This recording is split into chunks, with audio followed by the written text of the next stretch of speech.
عمري 20 سنة. لك ضليت لحالي لا دنيا ولا دين. ترو.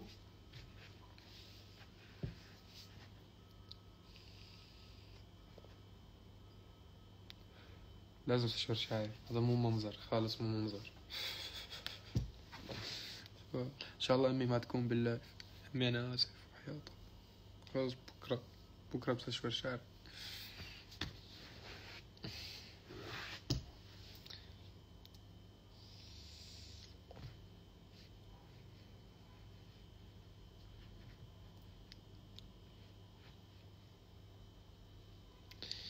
شو بيقلك بقربان عن جرح روحي يا روحي ما حكيت لك، انعمت عيني يا عيني شو بكيت لك.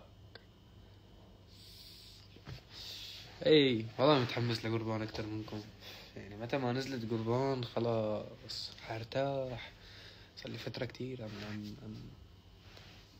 عم بشتغل عليها يعني. كيفك في الكومنتات؟ حنتصور. لا مش وقت نتصور خالص يعني، مو الموديل المناسب نتصور. عدينا المرة ان شاء الله اللايف التاني بكون بكتب لكم برا انه مستشفى رجال انه تعالوا صوروني عادي رواق.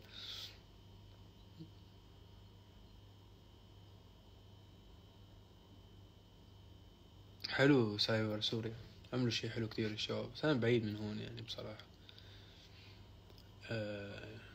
بعدني لعيب، بعدني رابر، وبعدني كل شي، بس ما بحس الناس بدي هون بقى. بالمنتوش عليك عبت من زيك. اوكي هاي تيمو. انت مع انه الحب ما بينتزع الا بحب؟ لا مش مع، لانه هي اسمها انت مشاهد حال. هي تمشي حالك بليرتين، بتقعد مع الانتاي الجديدة شهر شهرين ثلاثة، بتحس حالك انه انت عم تنسى الاولى. فعلا بجوز تنسى الاولى، بس الثانية راحت ضحية. تروحت الثانية هيك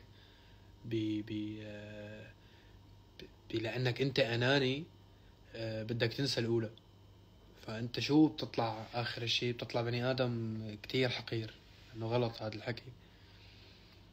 انا برأيي لما البني ادم بيعاني من هذا الحكي وهي التركيبة وهي الترتيبة، يقعد بزاوية، يختار زاوية مثلا يقعد ببيت لحاله هيك مثل هون، او بأوضة،